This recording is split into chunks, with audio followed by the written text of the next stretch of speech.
I'm Giancarlo Nabuhay, and this is my answer from Yuri Bronfenbrenner's ecological theory or model.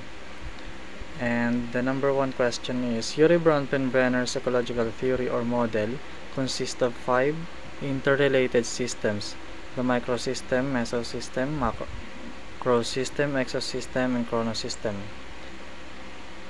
My answer is, the ecological theory of Bronfenbrenner refers to a connection of a child to him or her surrounding, and it talks about the process of development wherein the basic factor is the connection of a child between him or herself and the society.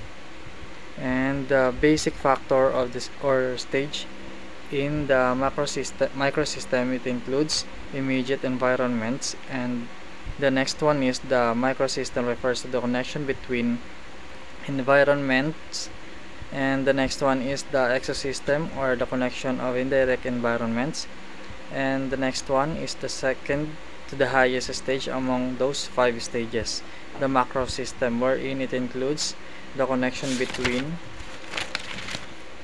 social and cultural values. And the next question is, human development is shaped by complex interactions between individuals and their environments.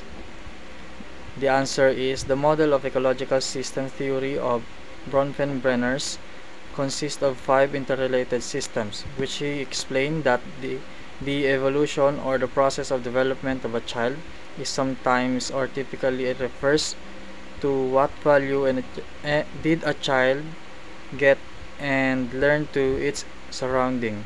The society affects the process of behavioral improvement of a child. So that's why he explained that the awareness of a child to the world and society is depending to what value from the surrounding that he or she belongs to. And the next question is letter C. Bronfenbrenner's model emphasizes the importance of considering multiple levels of influence on development, acknowledging that no single factor can fully explain individual differences. The answer is, Bronfenbrenner model clearly testified that there is no such thing that can fully identify or can fully explain the individual differences of a human. It is because there is some reason that a child developed their sense of being aware to its society, thus it belong. The theory clearly explained the 5 factors that can affect the development of a child according to its lifestyle and behavior.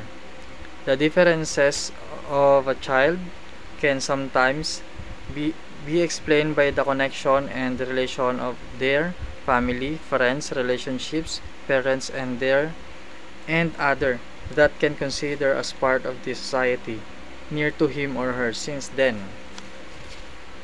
And the next question is letter D. The ecological model has been widely adopted in the field, such as education, child and family policy, and cross-cultural research, referring a comprehensive framework for understand the complex factors that shape human development. Answer: Bronfenbrenner's ecological system theory focuses on the quality and context of the child's environment.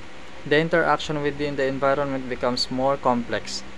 What does it mean? It means that the more the child develops, the more it improves its physical and cognitive structure by means of interaction within the community thus he or she belongs. And the next one, letter E. Bronfenbrenner's works has contributed to a greater appreciation for the importance of considering the interplay between individual, family, community, and societal factors in understanding and promoting optional development across diverse populations.